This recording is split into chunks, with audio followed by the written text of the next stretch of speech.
સાહેબ, લોકસભાની ચૂંટણી આવી રહી છે ત્યારે કંઈક ને કંઈક પોલીસ પણ એલર્ટ બની છે. તો પોલીસ દ્વારા કેટલા લોકો વિરુદ્ધ અટકાયતી પગલાં લેવાના છે? આપણા જિલ્લામાં કુલ કેટલા હથિયારો છે, કેટલા હથિયારો જમા કરાયા છે, શું છે હકીકત?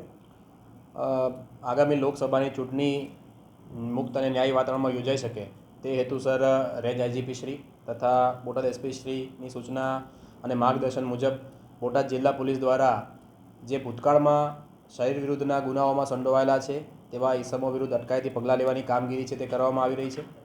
જેમાં આજ દિન સુધી અંદાજે 1600 ઈસમો વિરુદ્ધમાં વિવિધ પ્રકારના અટકાયતી પગલાં છે તે દાખલ કરવામાં આવ્યા છે. આ સિવાય કુલ 11 ઈસમો વિરુદ્ધમાં પાસા હેઠળની દરખાસ્તો પણ મોકલવામાં આવી છે.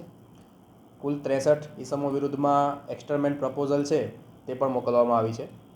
જિલ્લામાં જે હથિયારો છે તે જમા લેવાની પ્રક્રિયા સંપૂર્ણ પૂર્ણ થઈ છે, જેમાં કુલ 599 હથિયારો છે તે વિવિધ પોલીસ સ્ટેશનોમાં જમા લેવામાં આવ્યા છે. આ સિવાય પ્રોહિબિશનના ટોટલ 355 જેટલા કેસ પણ બોટાદ પોલીસ દ્વારા કરવામાં આવ્યા છે અને આગામી સમયમાં ચેકપોસ્ટ અને પોલીસ દ્વારા પણ આ કામગીરી છે તે સતત કરવામાં આવનાર છે.